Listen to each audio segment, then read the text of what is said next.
L'étude, publiée aujourd'hui dans une revue scientifique britannique, fait l'effet d'une petite bombe chez les malades et semble leur donner raison.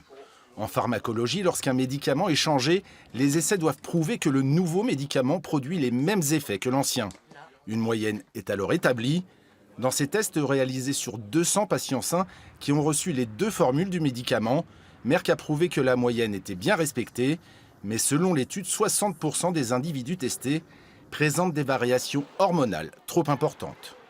On constate que dans cette moyenne, il y a 60% des gens qui n'y sont pas dedans. Et là, sur le plan individuel, ça pose question.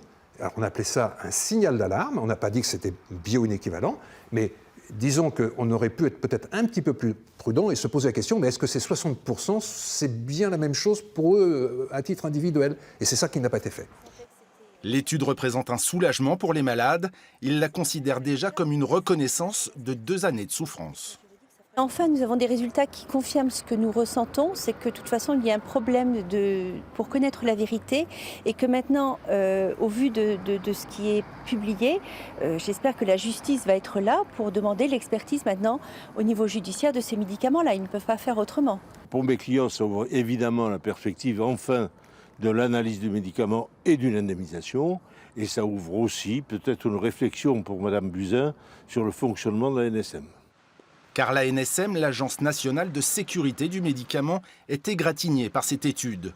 Selon elle, l'agence aurait dû voir les effets délétères que la nouvelle formule pouvait présenter pour certains malades. Une faute non imputable à Merck, qui a respecté la législation européenne.